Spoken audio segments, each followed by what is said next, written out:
Muy buenos días, tardes o noches. Sean ustedes bienvenidos a una nueva edición de Martes Populares, el espacio de conversación y diálogo con personas involucradas en el cine, el audiovisual y la cultura en general. El día de hoy es especial porque nos acompaña un cineasta, un documentalista, un creador, Augusto Segarra. ¿Cómo estás, Augusto? Bienvenido. Bien, todo bien, Alberto. Muchas gracias por la invitación y todo bien acá, sábado por la mañana, pero con todo, metiéndole. Bueno, tu mes de julio pinta maravilloso. Tú estrenas tu primer largometraje documental no en un solo festival, sino en tres. Y sobre eso vamos a hablar, ¿te parece? Y primero compartimos pantalla y arrancamos, ¿te parece? Por supuesto, claro que sí, ¿no? Y gracias. Sí, se viene en junio, o sea, sí, el inicio del viaje está potente, así que estamos bien contentos con eso. Le hemos pedido a Google que nos ayude a conocerte más y esto es lo que nos ha lanzado. Cuéntame un poco de tu formación, porque acá, acá curiosamente dice que has estudiado también en el extranjero, ¿no? Has estudiado acá y también en el extranjero, ¿no? Sí, es correcto. Yo empecé estudiando en la Católica, estuve en generales, empecé un año de facultad y tuve la suerte de poderme ir a estudiar cine a la Universidad de Utah, de todos los lugares, a Salt Lake City. Y sí, esto fue por el 2009, que me fui que tuve que irme para estudiar allá y para vivir allá por unos años mientras que estudiaba. Y sí, la verdad que la experiencia fue, yo creo, justo lo que necesitaba. Yo creo que acá en Lima andaba un poco como fuera de foco, también me costaba un poquito concentrarme en lo que quería hacer y siento que desde el primer día que estuve en la universidad allá sí me di cuenta de que había mucho por leer, mucho por ver, ¿no? Y sí, fue una grata experiencia, en verdad, poder estudiar allá y poder estudiar cine. Y claro, yo hice, como dice ahí, licenciado en Cine y Artes Audiovisuales por la Universidad de Utah. Hice un énfasis en dirección y guión. Y sí, la verdad que fue una súper experiencia, ¿no? Pero siempre también cuando estaba allá, escribía las historias y de hecho escribí algunas historias en castellano ya también. Y siempre sabía de que yo me sentía más cómodo escribiendo, en verdad, en mi propio idioma y en verdad, como que en verdad la gente me conocía como, ya, este chico de Perú que está ahí haciendo chacota, está metiendo chocos con la gente, pero después hubo un día que hubo una especie de noche que le dicen Crew Night, que es como la noche de mostrar los trabajos de las personas que están en el crew.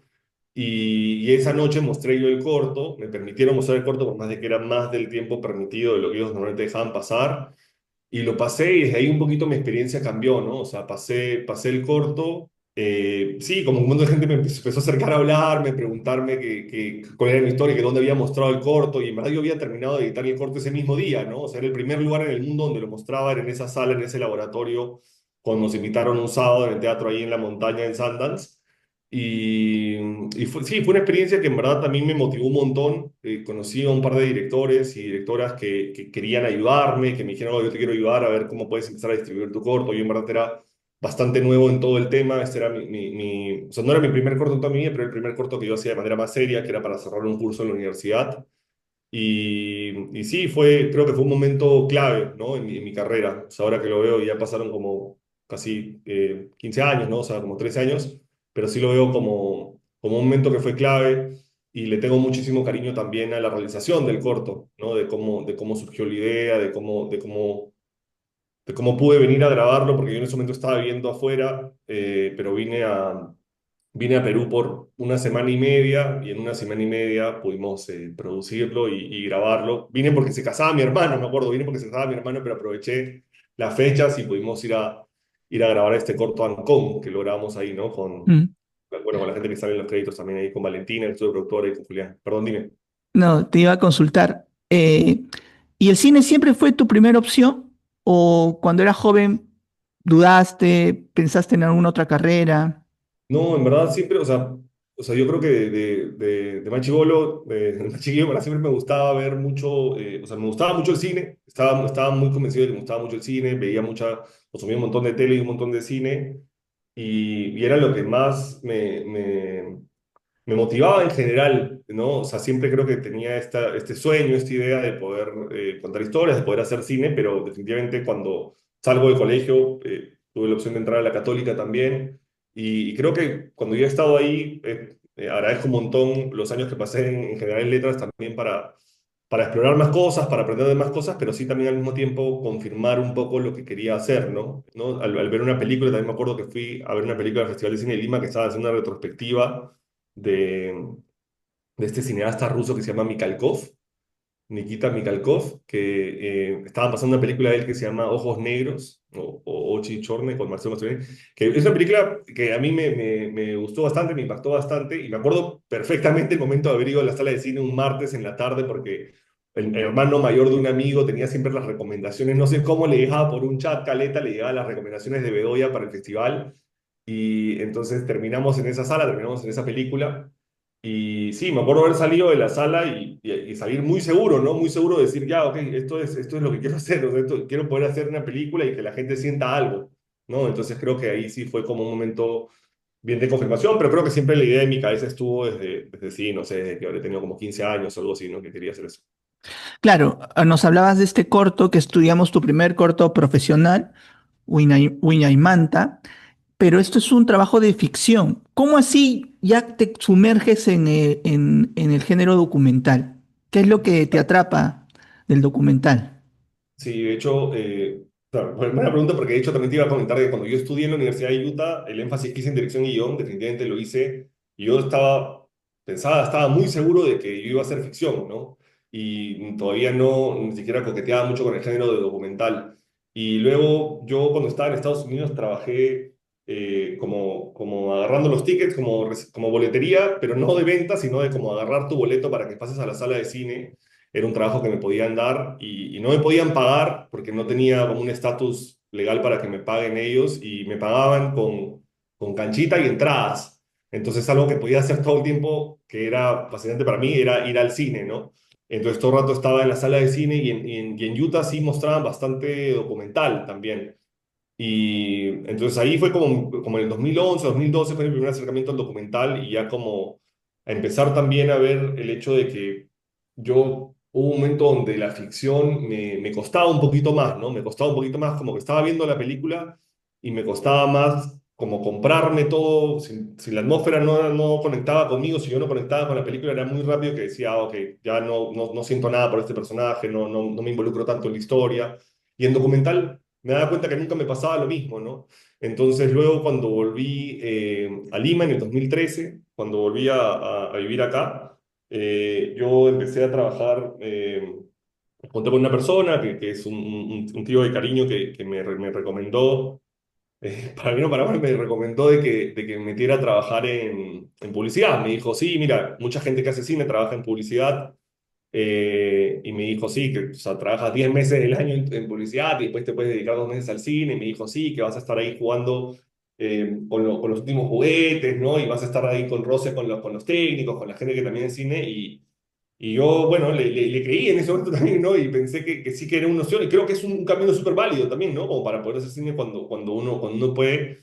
Y me metí a chambear en publicidad y fue dentro de chambear de publicidad que yo estaba un poco como obsesionado porque el corto de Manta, si bien le pudo ir bien acá, como que tuvimos la suerte de ganar uno de los premios de Ministerio de Cultura, ¿no? Para corto y después también estuvimos en el Festival de Cine de Lima acá. Creo que yo estaba como un poco obsesionado con la idea de tengo que encontrar la historia perfecta, ¿no? Ahora voy a hacer de nuevo un corto y este corto sí va a funcionar y este corto sí me va a permitir mandarlo afuera y estaba un poco pensando en eso y en esa idea de pensar un poco en esta historia perfecta o cómo yo, o saber qué quería contar también, ¿no? ¿Qué quería decir? Fue que el trabajo mismo, el trabajo que yo tenía en publicidad, yo trabajaba en una casa realizadora que le pasaba bastante esto que nos mandaban con una cámara para irnos de viaje, ¿no? Y distintas chambas que yo también conseguía por mi cuenta consistían en eso, ¿no? Era como una cosa donde yo me iba solo con la cámara y viajaba, no sé, por distintas partes de Perú también, y yo me daba cuenta de que una de las cosas que más me venía fácil era hacer que la persona que esté frente a la cámara se sienta cómoda, que sentí que era algo que tenía que hacer siempre, ¿no? Que era como una misión de siempre poder conversar un poquito antes y poder hacer que sí, que la persona nos pueda dar una buena conversación, una buena entrevista, sabía que eso podía mejorar mucho más el video, el producto, ¿no? De lo que estábamos haciendo. Entonces, yo me di cuenta que, claro, me empecé a acercar mucho más a esta onda de poder estar yo solo con la cámara y viajar y poder conectar con gente, con historias. Y fue un poco por ahí que me fui desprendiendo del lado de ficción y que me interesó mucho lo del documental. porque Ujú. luego ya me metí, luego conocí a Fernando y luego me giré más hacia otra cosa, ¿no? Entonces ahí fue un poco que llegamos a eso. Justamente Fernando Valencia es una persona clave en lo que ha pasado contigo estos últimos 9 años. Sí. Cuéntales a las personas que nos escuchan, que nos ven, quién es y cómo así te atrajo Fernando para hacer un retrato del documental. Fernando es, o sea, el gatillo, el disparador y es la razón máxima por la que existe esta película y por la que existe este viaje de los últimos 9 años, ¿no? Yo conocí a Fernando, de hecho, una amiga me mostró el trabajo de Fernando, una amiga documentalista americana con la que yo estaba a punto de trabajar y me dijo, te quiero mostrar un video y no sé si te das cuenta cuando a veces alguien te muestra un video de YouTube, pero te lo muestra bien y te lo muestra, me lo puso pantalla completa, yo no vi el nombre del video, me lo mostró en pantalla completa y le metió play. Justo, bueno, no sé si es este video que tú tienes, pero bueno, este es un pantallazo, sé, pero justo el video de Hakuchu Munaita, ¿no? Que era la versión de Hakuna Matata en quechua. Entonces le puso play y empezó a correr. Y para mí la película del Rey León también tiene un espacio muy especial en mi corazón. Fue la primera película que yo recuerdo haber visto en sala, en cine también, ¿no? Que creo que ni siquiera la pude terminar porque ya la gente estábamos llorando mucho cuando pasa lo que pasa en El Rey León, pero sí le tengo mucho cariño a esa película. Entonces yo vi el trabajo de Fernando, vi el clip de Hakucho Munaita y no podía creerlo, o sea, no podía creer lo bueno que para mí era el doblaje, o sea, la calidad o sea, lo que había hecho con el canto, lo que había hecho con machear ciertas palabras para ajustarlas al movimiento de la boca, o sea, se veía como un trabajo en verdad muy profesional, ¿no? O sea, yo en verdad no estaba, quedé un poco como maravillado, sí quedé como bien alucinado con la idea de lo que había hecho. Y en ese momento no sabía quién lo había hecho también, porque en ese momento el video tenía un sello de agua del gobierno regional de Cusco, y yo en mi cabeza apenas terminé de ver el video, estaba un poco como anonadado y pensé, ok, o sea, para mí se me dio la idea de tratar de tirarle más luz a este proyecto, del cual no tenía idea, ¿no? Yo no sabía que existía, y mi plan era poder hacer como un retrato del grupo de personas que está detrás de esto, porque yo me imaginaba un grupo de personas, pensé probablemente en Cusco, ¿no? En un estudio y como, no sé, unas 5 o 6 personas produciendo estos videos, trabajando en esto. Y al día siguiente tuve la suerte de viajar a Cusco justamente con esta amiga que me mostró el video, con Ivy. Cuando llegamos a Cusco fue todo muy rápido porque habíamos contactado el canal de YouTube y apenas llegamos a Cusco, nos pusimos, o sea, entramos al hotel, yo me acuerdo que entré a mi cuarto y me entró la llamada al teléfono de recepción y me dijo, hay alguien que lo está buscando, es del gobierno regional. Y yo me quedé un poquito confundido porque no entendí, aparte la rapidez con que las cosas se dieron, ¿no? Y bajamos y era una persona efectivamente del gobierno regional que primero conversó con nosotros y nos dijo, quiero saber por qué quieren hablar con las personas de este proyecto, como que primero nos quería, creo, tasar un poquito para ver de dónde veníamos y quiénes éramos. Y luego cuando ya como nos dio su visto bueno, hizo que pasara Fernando y me dijo, ya, él hace los quechua clips. Y yo le digo, pero él tiene un equipo.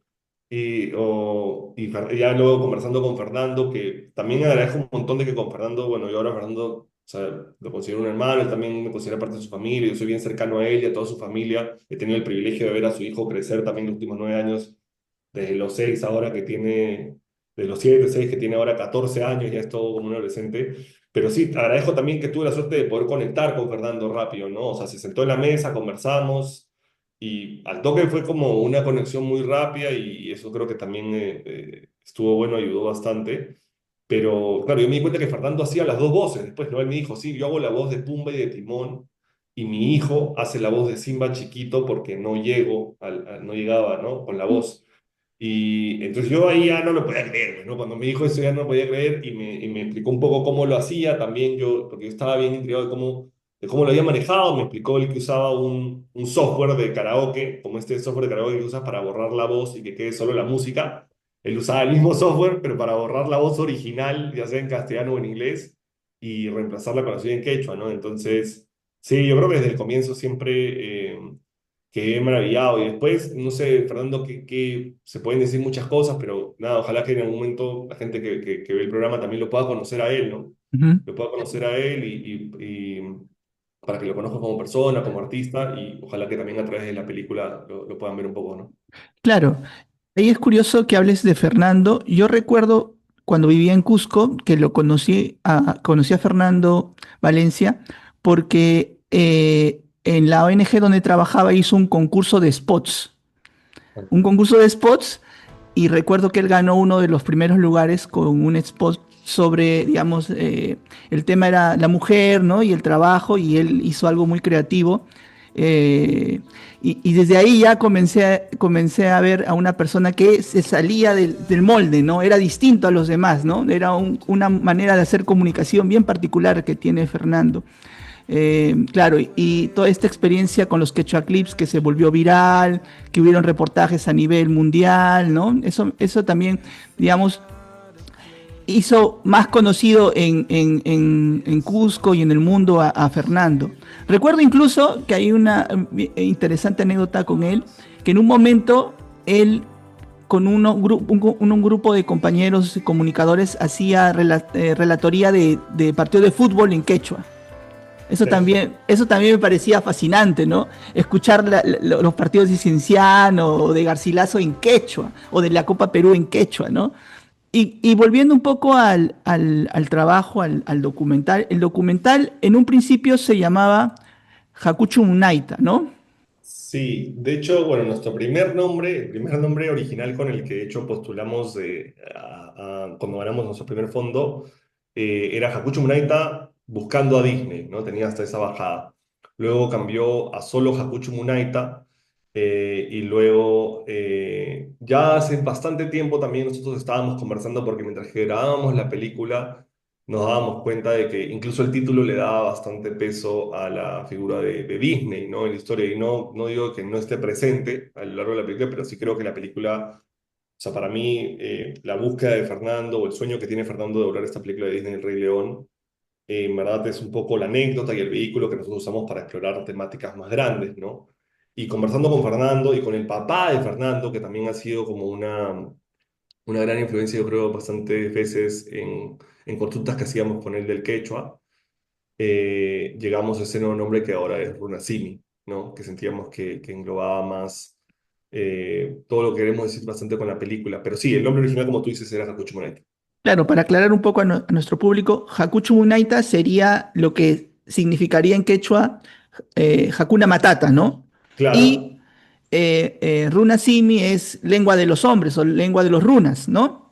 exacto, exactamente. Sí, y solo para aclarar también que Hakucho Monaita, claro que con Fernando siempre aterrizamos y consensuamos en la traducción de Vamos a andar bonito con Hakucho Monaita. Y curiosamente, solo para mencionar de que la mayoría de doblajes del Rey León, que el Rey León es la película históricamente con récord más doblada de toda la historia de Disney, con doblajes oficiales y con doblajes no oficiales también, la mayoría de los doblajes siempre mantiene el Swahili de Hakuna Matata. Pero a mí me parecía increíble que Fernando haya decidido hacerlo más propio, más quechua, más andino y le haya puesto Hakuchu Munaita. Entonces a mí me parecía que eso es un gesto, o sea, una movida muy importante porque también todo lo que está haciendo Fernando con los Quechua Clips y con tú hablabas de la viralización de los Quechua Clips, claramente demostrando de que hay un público que apreció muchísimo el hecho de que él doblara las escenas de Star Wars, Ice Age, o sea, La Era de Hielo, el Chavo del Ocho, Toy Story, todas las películas que hizo. Y sí, me parece que es esta figura de como apropiación de cultura pop, ¿no? Que Fernando hizo al doblar estos clips. Cuéntame un poco del equipo, porque normalmente la gente entrevista al director, al protagonista, pero te has rodeado de un equipo bien particular para hacer este documental y que te ha acompañado tanto tiempo, ¿no? Ujú. Sí, no, de hecho, definitivamente para mí, o sea, el equipo creo que ha sido la clave para mí de que podamos estar donde estamos, de como tú decías al comienzo de la llamada, de la entrevista, de este inicio tan prometedor que nos toca, ¿no? Que tenemos. Y sí, o sea, tú también decías de que estabas chequeando como datos históricos, o sea, sí, a nosotros nos pone muy contentos que también somos la primera película que va a poder llegar a competencia en Tribeca y por ende, claro, tenemos esa conexión con lo de Tribeca y Guadalajara y después Sheffield, que era un poco como lo que soñábamos. Si llegábamos a estrenar en esta época del año, el tridente perfecto para nosotros era eso, ¿no? Y el tridente sí, hago un punto aparte para mi equipo porque para mí el equipo ha sido el que ha logrado que tengamos todo eso, ¿no? Yo he conocido a Claudia en el 2018 y Claudia ha sido fundamental en el proyecto, ¿no? O sea, ha trabajado, todos esos años se ha mantenido trabajando en el proyecto. Y bueno, creo que muchas personas que ven tu programa y tú también saben lo duro que puede ser trabajar por tanto tiempo también en una película independiente como la nuestra, latinoamericana.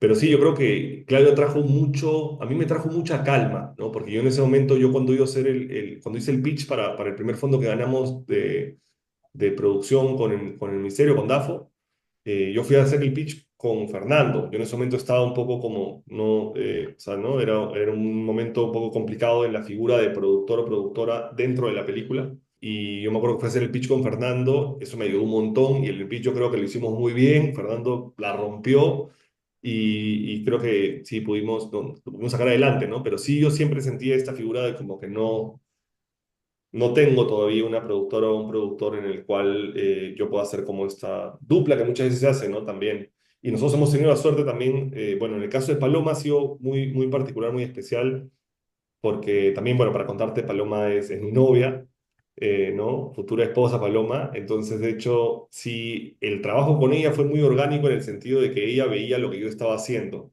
Y yo me acuerdo que faltaba poco tiempo para hacer la entrega de la carpeta de DAFO, que era el primer fondo que estábamos aplicando en el 2018.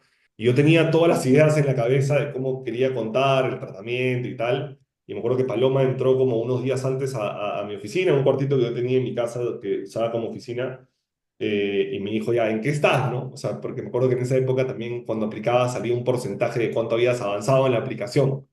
Y le digo, no, yo estoy bien, estoy avanzando, pero el porcentaje estaba bajo, ¿no? Estaba como en el 13%, digamos, y quedaban pocos días para poder llegar a la entrega.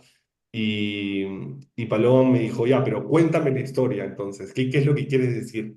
Y fue en esa primera armada de carpeta que Paloma automáticamente se convirtió en productora creativa. Para que sepas también, Paloma no tiene un background de trabajar en cine o en el audiovisual, y Paloma es arquitecta. Yo sí creo que su personalidad y la posición que tenía dentro de la arquitectura era clave porque también ella, no sé, pues manejaba presupuestos, manejaba equipos y sí creo que tenía muchas características que la podían ayudar a trasladarse para hacer producción también, ¿no? Pero en ese momento ella se juntó conmigo solo como alguien, De apoyo, ¿no? Emocional, ¿no? exacto, como una novia que quería apoyarme, quería acompañarme, quería ayudarme, y fue con ella que armé la primera carpeta y ella ya estaba también como bien enamorada de la historia, de la idea, había conocido a Fernando, ella había ido un par de veces de viaje a Cusco por trabajo y le había entregado un papel a Fernando, un USB, lo había conocido un poquito, pero siempre quedaba muy intrigada porque yo le contaba cuando volvía de viaje, le contaba todas las cosas que había vivido con Fernando, las cosas que habíamos conversado con Fernando, porque siempre con Fernando se alargaba la conversación, ¿no? Porque eso también te quiero contar luego, que como yo empecé a hacer como un corto con Fernando y luego se desarrolló un largometraje, ¿no? Pero sí, finalmente Paloma ha sido clave. Paloma sí ha estado desde el inicio de todo, porque yo conocí a Paloma un mes antes de conocer a Fernando a través de esta forma que te digo. Y bueno, y creo que también la suma de Claudia ha traído como un expertise, ¿no? Así como muy grande, y creo que Paloma también se ha sentido apoyada en ese sentido porque hacían dupla, ¿no? Y se acompañaban. Y nosotros éramos un crew chiquitito, éramos 6 personas en Cusco que fuimos a grabar. Y sí, o sea, creo que ellas han hecho un súper equipo y bueno, con los tres hablamos absolutamente todos los días desde que empezó el proyecto. Hablamos sí, de cómo los sueños que tenemos, de cómo hacer crecer el proyecto, ¿no? Y cómo hacer de que la historia llegue más lejos y estamos de verdad bien contentos con que ya se están cosechando esos frutos también, ¿no? Bueno, felicitaciones también a Claudia Chávez y Paloma Iturriaga por acompañarte en estos 9 años. También a tu crew de Cusco. Reconozco ahí, por ejemplo, a mi compañero de la universidad, Gustavo Barrio Nuevo. Claro que También está sí. dentro del equipo. Ahora está haciendo sonido, full sonido, me parece. Y Sí, chévere, chévere que hayan hecho un buen equipo junto a Fernando también. sí, claro que ¿Cómo, sí. cómo, cómo entra Benjamin Bratt a tu proyecto? Me parece Ujú. muy particular, porque nosotros lo conocemos, yo recuerdo a Benjamin de esta película, un actor Claro. de esta película Sangre por Sangre, Los Sí, Vatos Locos, pero después sí. ha decantado por la producción, ¿no? O sea, sí, en realidad, bueno, en realidad ha tenido algunos momentos de producción, pero más que nada Benjamin ha seguido, sí, tiene roles bien famosos, no sé, mucha gente lo recuerda también por su rol en Mi Simpatía, ¿no? Y también, bueno, recientemente Benjamin, no sé si has visto la serie nueva de Star Wars, pero la serie de Andor, ahora es el nuevo Almirante Organa ahí, entonces sí, Benjamin para mí, o sea, la casualidad y el nombre de Benjamin apareció cuando participamos en un lab de Sundance, que Paloma y Claudia, de hecho, después de que ganamos el fondo de Sundance, Paloma y Claudia fueron invitadas al Summit de producción, o sea, a la cumbre de producción de Sundance del 2022, quiero decir, 2021. Y ahí en una de esas llamadas conocimos a una productora que nos dijo, nosotros ya teníamos en mente, ¿no? Como pensábamos hoy, en algún momento tal vez sería bueno y clave contactar a ciertos personas que podrían tener un perfil como para productor ejecutivo, y que nos podrían ayudar, ¿no? A que la película siga creciendo. Y una persona recomendó, ¿ya han pensado en Benjamin Bratt? Porque su mamá es peruana y su mamá no solo es peruana, sino que su mamá es quechua. Entonces las coincidencias eran muy grandes, ¿no? Salió una chambita y justo salió como un ahorro para poder viajar a Utah Park City. De hecho, tengo la suerte también de que mi hermano vive ahí, entonces pude quedarme con él en Utah y eso ayudó bastante, obviamente. Y luego ahí conocí a una productora que se llama Ellen Snyder, que es nuestra estratega de impacto. Es la persona que es una productora ejecutiva, pero también va a ser la estratega de impacto. Y ella vive en San Francisco y ella conocía a Peter Bratt, que es el hermano menor de Benjamin, que es cineasta y documentalista. Él ha hecho una película de Dolores Huertas, un documental que estuvo en Sundance hace unos años. También es una película que se llama La Misión. Y claro, y de hecho Benjamin y Peter trabajan con una productora más que se llama Alpita, que también se ha unido a nuestro equipo. Y ellos tres conectamos con ellos, vieron la película y quedaron muy impactados, quedaron muy tocados, la compartieron con su mamá, con sus hijos, con su familia y todos estaban muy como impresionados, ¿no? Con la historia, estaban muy conmovidos y simplemente querían sumar y querían ver cómo podían ayudarnos y cómo podían sumarse al proyecto y ver cómo podíamos, sí, eso, ¿no? Hacer que la película crezca y que el mensaje pueda llegar a más personas y que más gente sepa no solo de la existencia del quechua, del runasimi, sino que entiendan también que, claro, yo siempre hablábamos con Fernando, ¿no? De que, en verdad, cualquier acto que se haga hoy en día en quechua es un acto de resistencia también, ¿no? Que para mí tiene una similitud bastante interesante con el cine, como yo también veo el cine documental como algo de resistencia. Entonces, conectamos muy bien con los hermanos Brad y con Alpita y se sumaron al proyecto y nada, en verdad desde ahí hemos empezado una relación muy bonita. Como tú comentabas, ahora está produciendo Benjamin Bratt, mostraba este corto que también es productor ejecutivo de alguna manera, Sí, que es un corto claro, también relacionado al Perú, legal. a un Sí, comunicador quechua, Vidal Merma, ¿no? Y también es interesante cómo ha logrado Benjamin Bratt relacionarse con proyectos que tengan esta motivación, ¿no? De carácter social y también con relación a las culturas del país, de su familia, ¿no? Del Perú.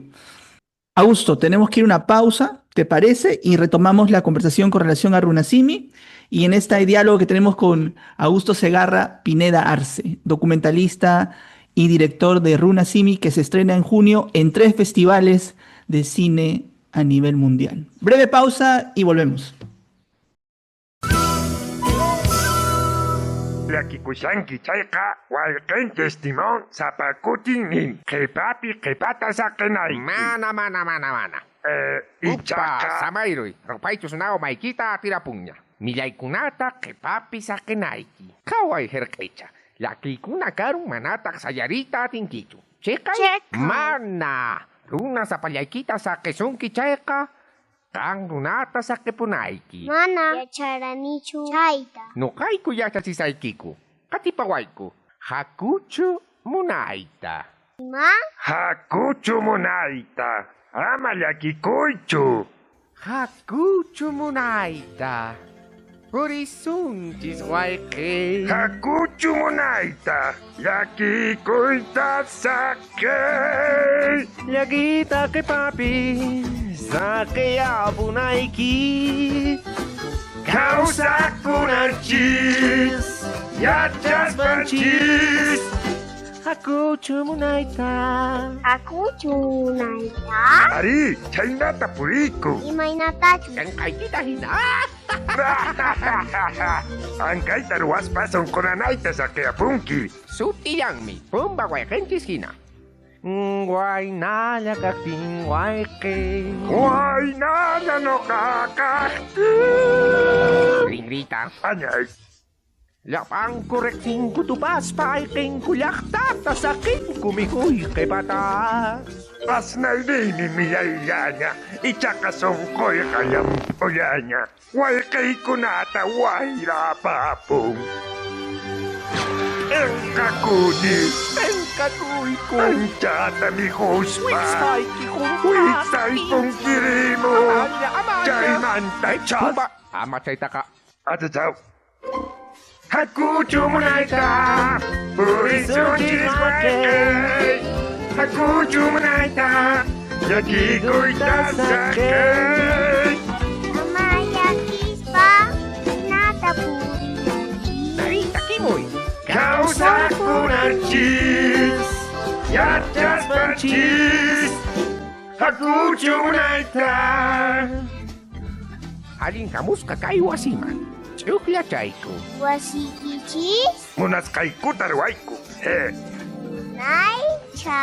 Ray kay wasyan. Hoktarukata tukuruyman. Hehe, manan taruka kuna kanyacho. Kanchu yut. Mana. Orongkoy. Mana. Kawai chikocha. No kay kuan tianki chayka. Mijos kay kuta mijunki. Kawari. Kay pisumak merienda kasyasca. Matasay. Kurukuna. Imatah kang mangre. Ata. Tao. Wai pachahina.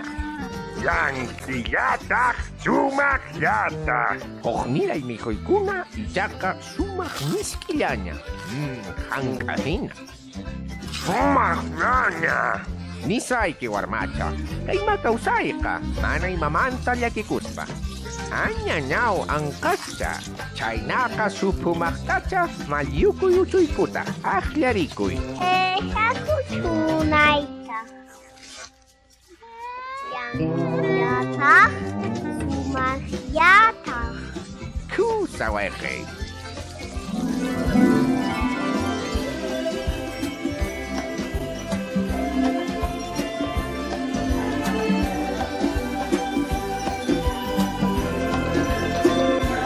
Hakuchu munaita. Hakuchu munaita. Nakita kay papi sa kayabunayki. Kausak punarchis. Yatas panchis. Hakuchu munaita. Hakuchu munaita. Hakuchu munaita. Hakuchu munaita. Hakuchu munaita. Hakuchu munaita. Hakuchu munaita. Hakuchu munaita. Hakuchu munaita. Hakuchu munaita. Hakuchu munaita. Hakuchu munaita. Hakuchu munaita. Hakuchu munaita. Hakuchu munaita.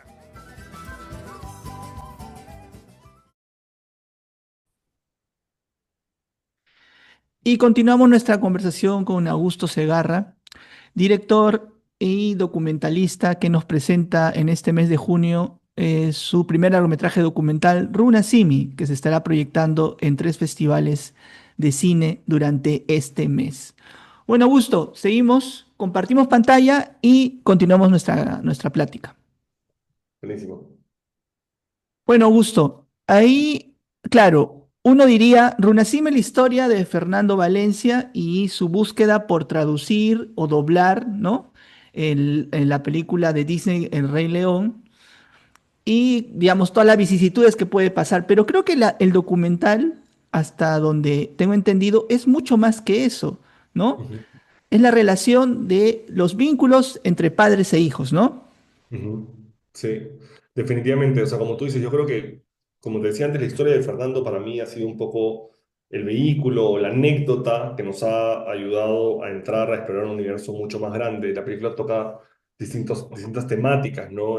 Como la discriminación lingüística, En general, yo creo que hay un comentario bien fuerte también del trato a las personas indígenas en el Perú, y, o sea, y creo que también lo puedes ver en otras partes fuera del país. Pero como tú dices, también creo que la película tiene mucho amor en el sentido de que es una película de la relación entre un padre y un hijo, que se enfoca en eso, pero también está presente, muy presente en la historia, la madre de Fernando. O sea, los padres, los dos, pero particularmente la madre, ¿no? Que es como los primeros recuerdos de Fernando hablando quechua, son a través de su madre también. Entonces yo sí creo que hay como es una historia intergeneracional y es una carta de amor A a la múltiples familia. generaciones, a la familia. Es una carta de amor, yo creo, hacia la cultura y el idioma, ¿no? O sea, tanto de la mamá con Fernando y de Fernando con su hijo, ¿no? Y también yo presenciar un poco este momento de cómo Fernando, esta herencia cultural que le estaba pasando a Dylan, tal vez, yo siento que incluso tal vez él fue más consciente al grabar el documental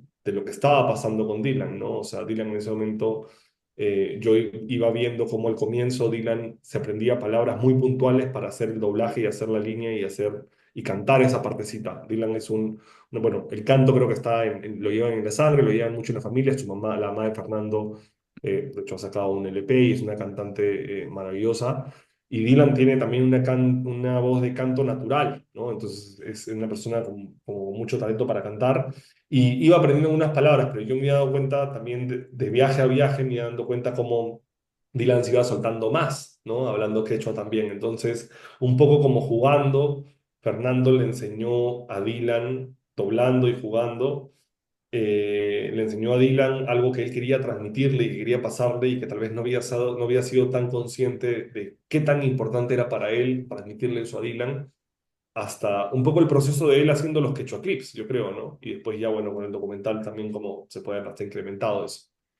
Yo, Augusto, te escucho, es la primera vez que conversamos largo y Sí, yo siento que eres una persona que se dispersa mucho, ¿no? Es como que arranca un tema, se apasiona y va y da y dale.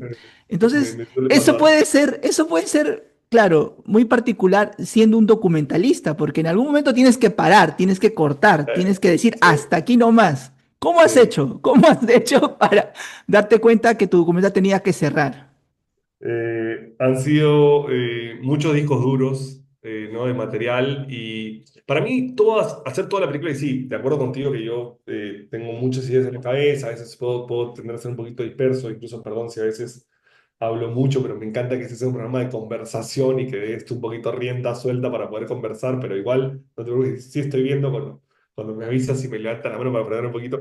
Pero sí, o sea, a mí me gusta mucho conversar, creo que con Fernando también teníamos esa pasión, que podíamos hablar horas de mil temas diferentes y agradezco también de que coincidíamos en visión de muchas cosas también con Fernando, entonces eso también funcionaba. Pero ¿cómo he hecho para terminar así un proceso, volviendo a todo el tema del equipo, que sí, tú mencionabas a Gustavo antes, y bueno, yo también aprovecho de mencionar a Renzo Rivas y Martín Valdivia, que conformaban con ellos, con ellos tres que menciono, conmigo y con Claudio y Paloma, éramos todo el equipo, que después íbamos con Fernando y con Dylan grabando en distintos lugares.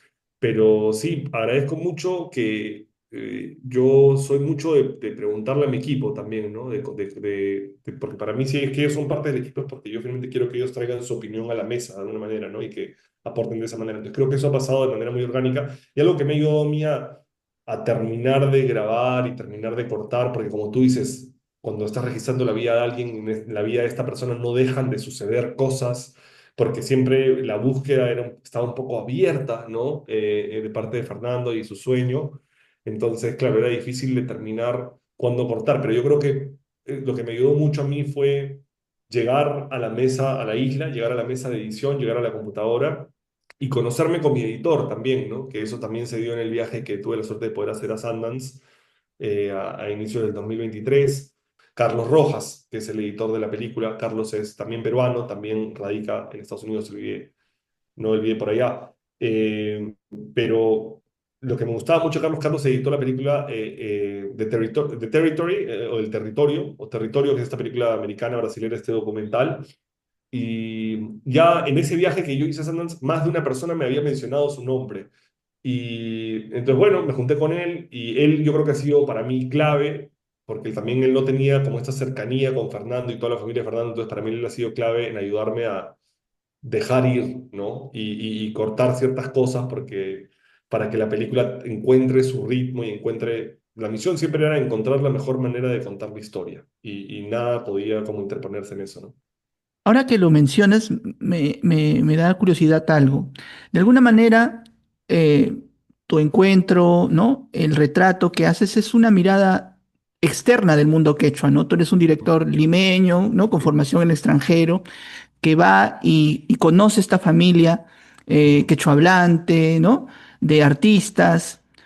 Y a veces hay esa idea también, y yo lo he escuchado también con compañeros comunicadores y directores la mirada, ¿no? El punto de vista, ¿no? De una persona externa a un universo, o en este caso, que no perteneces digamos, a ese universo, Totalmente. ¿no? Sí, ¿Cómo tú abordaste eso? Porque entiendo yo que hay mucho debate ético también, o, ¿no? Hasta totalmente. dónde se puede acercar uno, de quién estamos hablando, cómo lo podemos representar. Sí, no, claro, creo que de hecho desde el comienzo que empecé con el proyecto siempre fui muy consciente de eso, o sea, más allá de que mi madre sea de Cusco y que mi familia paterna también son de Puno, yo soy, como tú dices, de acá, ¿no? Yo soy de Lima, yo no soy quechua, no pertenezco a la comunidad exactamente, pero para mí una de las cosas más importantes que tú hablabas de la ética era, claro, tratar desde mi visión llegar siempre con el mayor respeto y el mayor cariño y también como con mucha apertura, ¿no? Para saber de que yo, por ejemplo, sí creo mucho también en la co-creación, ¿no? En el sentido de que para mí siempre yo conversaba mucho con Fernando para no, o sea, hacer o mostrar algo, o grabar algo de una manera que también él no vaya a estar cómodo con eso, ¿no? Entonces, para mí creo que como uno de los pilares de eso siempre era tener como mucho respeto y tuve la suerte de poder conectar con Fernando y con su familia y que ellos me abrieran los brazos, porque al comienzo también, de hecho,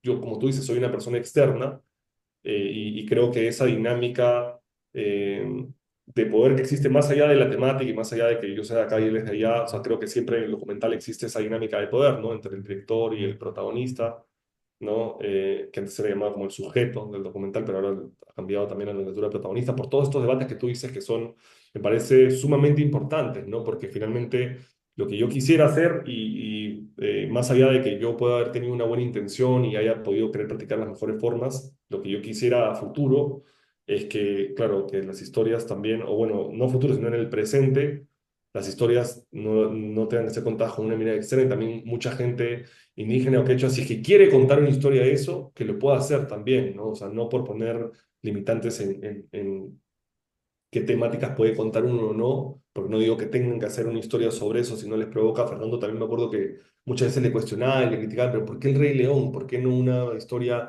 mucho más cercana a nosotros, no? Y Fernando decía, bueno, porque a mí me gusta la película y porque a mí me parece increíble de que el cine te permite soñar y viajar a otros espacios. Y esta historia que está situada en el Sahara, con el África, con animales, que representa, bueno, no sé, es como una revelación de Hamlet también, el Rey León, a él le parecía que estaba bien de que esa película que era universal puedan tener acceso a los niños que han hecho esa película, ¿no? Entonces, pero volviendo a lo que tú dices, sí, o sea, yo soy consciente de que siempre yo he venido con una mirada externa y he tratado siempre lo mejor posible, ¿no? Con las herramientas que tenía en el momento y en todo el proceso, de hacerlo con mucho respeto y muy consciente también de mi posición dentro de todo el sistema y el juego. Tengo la suerte igual de haber podido invertido roles siempre yo buscando también de que no haya una verticalidad entre yo soy el director y yo te digo qué tienes que hacer, porque a veces Fernando me decía como ya, ¿qué hacemos, señor director? Y yo le decía, no, pero en verdad, conversémoslo, mira, yo tengo esta idea, ¿qué te parece a ti? Tiraba una idea también Renzo, tiraba una idea alguien más del equipo, y íbamos pensando en cómo retratar algo, ¿no? Yo sí llegaba con algo escrito, con algo que pensaba, porque esto que tú dices de cómo hago yo para frenar un poquito la cabeza y pensar, a mí me ayuda mucho escribir la idea, ¿no? Entonces llegaba con mi idea escrita,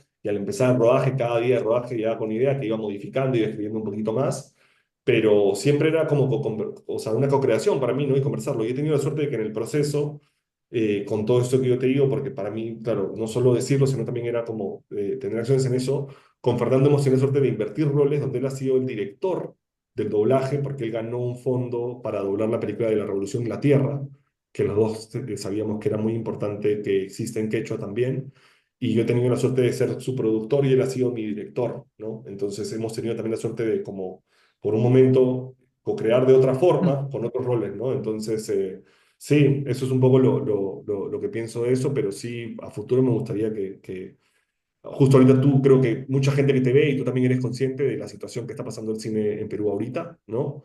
A nivel los cambios de leyes, y a nivel las trabas extras que se están poniendo para que personas indígenas puedan contar las historias. Entonces, sí, ojalá que esa situación cambie, ¿no? Y ojalá que esta película ayude en algo en eso también. Es lo que queremos con Fernando. Volviendo a Runasimi, me parece interesante lo que va a pasar en el mes de junio. Creo que el mes de junio es tal vez el mes más importante en la historia de tu vida, me parece, porque creo, no quiero romantizar el asunto, pero no encuentro estadísticas de que una película se estrene en un mismo mes en tres festivales distintos. Tienes el estreno mundial en el Festival de Tribeca, tienes el estreno iberoamericano en Guadalajara y tienes el estreno europeo en Sheffield. Y todo en menos de 30 días. ¿Cómo se ha hecho eso, mi estimado Augusto? Sí, no, gracias. La verdad que estamos muy contentos, en verdad. Me acuerdo clarito cuando llamé a Fernando y le dije, oye, está pasando esta situación, porque siempre con Fernando, cuando lo llamo, yo le pregunto, me dice, oye, él me pregunta, ¿no? ¿Me tengo que estar sentado? Me dice, porque él dice que yo siempre lo llamo con buenas noticias, ¿no? Y le digo, sí, en esta sí siéntate. Y le comenté lo de la posibilidad de, bueno, de que nos habían seleccionado, que nos habían invitado para poder estar en Tribeca con una Premier Mundial, que de hecho ya hablando con nuestros asesores de distribución, nos decían que era muy conveniente la figura de poder empezar el viaje en Estados Unidos, en un festival importante, en una plataforma que nos iba a ayudar bastante por la prensa y el ruido que se podía generar alrededor de un estreno mundial ahí, y por también las temáticas que toca la película, ¿no? Porque es innegable que también tiene esa temática más universal, la parte de la historia de padre e hijo de Disney, ¿no? Entonces también era como, ok, vamos a estar un poco como en el jardín donde suceden las cosas, pero sí nos parecía importante que en esta, a mi gusto, erradamente llamada capital del mundo, Nueva York, es una ciudad muy importante, definitivamente, para el arte, para artistas, y el Festival de Tribeca creo que son super plataformas, nos parecía importante poder estar ahí, poder estar en Nueva York y gritar, ¿no? A los cuatro vientos, poder gritar de que el Runasimi existe, resiste, y que sí, que tenemos esta película también, ¿no? Para contar una historia. Entonces sí, estamos muy contentos de también ser la primera película peruana que está en competencia documental ahí, que también cuando nos mandaron ese correo aparte, de la gente de Tribeca nos mandó ese correo, ¿no? Nos dijo, oye, hemos estado revisando los archivos y ustedes son la primera película peruana, por si acaso, para que lo tengas para tu gente, no sé, de prensa, de PR de allá, ¿no? Y estamos muy contentos con eso, y ya después de que todos los lugares que hemos aplicado o mandado, les ha gustado mucho la película, ¿no? Han conectado con la historia y la han elegido, y así es que sale esta seguidilla de Tridente para poder tener, que era lo que nos recomendaba nuestro asesor de distribución, ¿no? Necesitas tener el estreno mundial, el latinoamericano, y si puedes hacer ya el Tridente máximo con Sheffield y Europa, te va a ayudar mucho también, ¿no? Entonces, sí, por suerte se logró los tres. Ujú. Y bueno, entonces para nuestros amigos, el estreno mundial de Runa Simi será el 5 de junio, que cae jueves, jueves de estreno mundial de Runa Simi, de esta película peruana que le ha tomado 9 años al equipo de Augusto y a Augusto hacerla, ¿no? Entonces, entiendo yo que van a viajar parte del crew, ¿no? Contigo y el personal artístico, ¿no?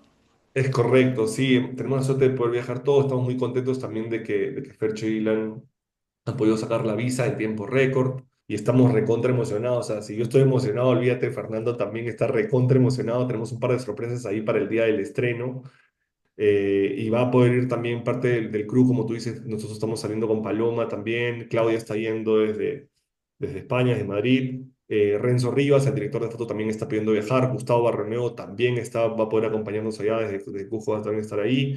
Qué bueno que se pueda ver, que lo puedan ver en el equipo, que este 5 de junio sea un momento que atesorarán en su memoria, esperemos, para toda la vida. Y en un festival tan importante que les da exposición, ¿no? El festival que fundó Robert De Niro hace más de 20 años. Sí, da una repercusión mediática que es interesante, y por el tema y por los personajes que tiene la película va a ser interesante sentirlo, verlo, ¿no? Bueno, entonces Tribeca es el primer paradero, Ujú. después se van a Guadalajara, Sí, después nos vamos de Nueva York, nos vamos para Guadalajara y luego de Guadalajara nos vamos, o sea, volvemos a Nueva York y volvemos para Londres, para ya tomar el tren a Sheffield. Que este festival de documental es muy importante también, ¿no? Es en Reino Unido, muy importante, Mm. que también hace un mapeo de los temas ¿no? De países latinoamericanos, ¿no? De conflicto Sí. social, ¿no? De lenguas indígenas. También hace un mapeo interesante, ¿no? De estos temas y el cine que se proyecta ahí. Totalmente, o sea, bueno, Guadalajara, ni qué decir, ¿no? O sea, como plataforma, nosotros a nivel Latinoamérica sabíamos que Guadalajara era una plaza muy importante, teníamos muchísimas ganas de estar allá, no solo por lo que representa el festival, sino también porque, bueno, en Nueva York no es que no existan organizaciones, porque sí hay muchas personas con las que estamos conectándonos también, que hay organizaciones de colectivos de quechua, de colectivos que enseñan quechua, está Quechua Gitari, que es la radio también. Entonces hay distintas iniciativas en Nueva York que nos van a acompañar ahí. Pero en Guadalajara nos importaba mucho también y estamos tratando de conectar con más personas de la Universidad de Guadalajara, del Departamento de Lingüística y de Lenguas Indígenas, porque en México nosotros sabemos de que hay muchas similitudes, ¿no? A nivel también con las lenguas indígenas y la protección que se está tratando de dar a las lenguas indígenas en México. Por esa razón el territorio nos parecía muy importante. Y además que, bueno, hay unas políticas públicas que en verdad yo las miro con mucha envidia, ¿no? De cómo lo están manejando allá y ojalá que pronto en el Perú también se pueda manejar de la misma manera. Pero sí, y luego, como tú dices, el espacio de Sheffield, de lo que nos cuentan, también ha ganado muchísimo terreno en los últimos años a nivel industria. Se ha vuelto como un medio de los favoritos de esa época del año para documental, porque es un festival que definitivamente se siente más tirado hacia la industria. Sheffield es un lugar no tan grande, no sucede en Londres, sino tienes que tomar un tren de como 2 horas para irte a Sheffield, que es una ciudad más chiquita, pero creo que sí, o sea, vemos la gente de industria que va a ir para allá y son todas las personas que queremos que puedan ver la película, ¿no? Entonces sí, estamos bien contentos de que ese sea el primer espacio de Europa para poder estrenar. A todas aquellas personas que quieren saber más información sobre el documental, tienen un Instagram donde actualizan justamente dónde va a viajar, dónde va a estar y ahí también están avances, ¿no? Cuéntanos un poco cómo están viendo la difusión del documental. Sí, de hecho, te soy totalmente honesto también. Los últimos par de meses han sido brutales a nivel trabajo, a nivel cantidad de cosas que hemos tenido que hacer para cerrar la película, para cerrar el DCP de cara a mandarlo a los festivales.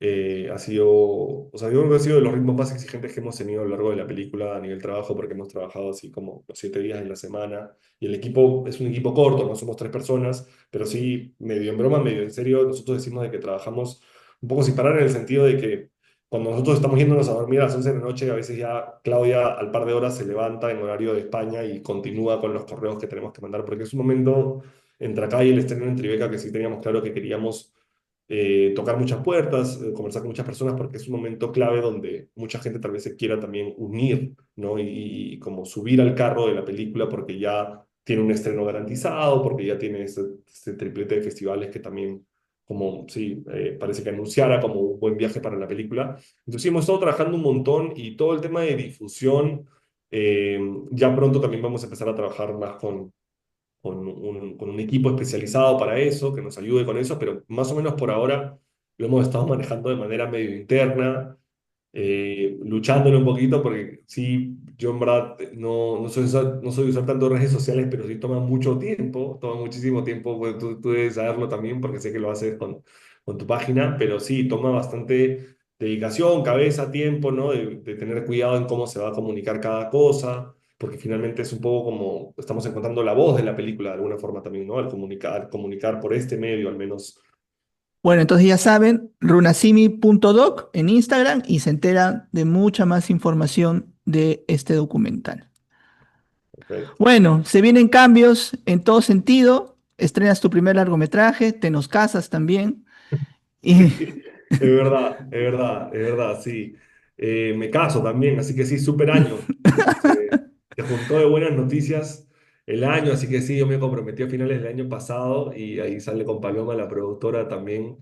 Y sí, estoy muy contento, en verdad, ¿no? Es un año con muchas emociones, con muchas cosas, y te agradezco un montón por tus palabras y por resaltar también esto que decías tú de que va a ser como que pinta para hacer un mejor mes de mi vida o días históricos el jueves, porque sí, en verdad uno a veces está con tanta prisa con la chamba que como que no hay pausas para ponerse a pensar lo que significa, ¿no? Lo que representa en verdad, que es como el premio a tantos años de trabajo, ¿no? Pucha, que en verdad sí, te agradezco por eso también y te agradezco por tu tiempo para poder conversar, porque para mí sí me ha ayudado a eso, ¿no? Me ha ayudado a obligar a poner una pausa, a dejar de trabajar un rato y en otras cosas y poder conversar contigo, así que muchas gracias. No, a Muchas ti. gracias. Gracias, Augusto. Yo tendría solo una consulta final, es Sí. adelantándonos al posible estreno en nuestro país de Runa Simies. ¿Por qué crees que una historia por la que has trabajado 9 años eh, debería verse aquí con nosotros? O sea, sí, buena pregunta para cerrarlo. O sea, no te voy a negar de que sí nos emociona por llevar la película a estos lugares donde estamos yendo, pero finalmente, para mí, el público de la película son las personas quechua. Nosotros tenemos ahorita una película que está hecha en castellano y quechua, y por partes y una parte chiquitita en inglés, pero tenemos ya ahora, justo ahorita mismo, Fernando está trabajando en una versión de doblar toda la película al quechua. Entonces vamos a tener una película entera doblada al quechua y yo o sea, lo que más ganas tengo es que las personas quechuas puedan ver esa historia. Entonces, de hecho, la estamos traduciendo para eso, para poder hacer una gira por comunidades y poder mostrarla, pero si me preguntas también ya, claro, en público general, público del país, de por qué deberían verla, porque para mí la historia sí es urgente, ¿no? La historia sí es urgente por cómo suceden las cosas actualmente en el país, ¿no? Yo sí creo que no es un secreto para nadie que nos ve y que nadie que nos escucha, ni para nosotros dos, de que hay muchas deudas, ¿no? Las personas indígenas en general en Perú, y, y sí, yo creo que por eso, ojalá que la gente pueda interesarse por la película, darle una chance, ir a verla y a después también estar de acuerdo, estar en desacuerdo o no, pero sí, que la puedan ver para conversar, ¿no? Que sirva como un punto de inicio para conversación, ¿no? Eso sería bueno para mí. Bueno, Augusto, felicitaciones a ti, a tu equipo. Muchas gracias por tu tiempo. Ha sido una conversación que he disfrutado y esperemos más noticias de Runasimi, más noticias de tuyas con relación a tus próximos proyectos. Un saludo a Fernando, un saludo a Paloma, a Claudia, a todo tu equipo. Y nada, a seguir creando, a seguir gestionando y a seguir trabajando desde el lugar en el que estés. Muchísimas gracias. Gracias a ti por el tiempo y mandaré tus saludos de todas maneras. Ya nos vemos pronto. Muchas gracias. Bu- Bueno, muchas gracias y a todos ustedes que nos miran y nos escuchan, gracias por estar ahí. Ya saben, tienen una cita este y todos los martes en Martes Populares. Tuparanchis Cama, camaradas, y un fuerte abrazo. Abrazo.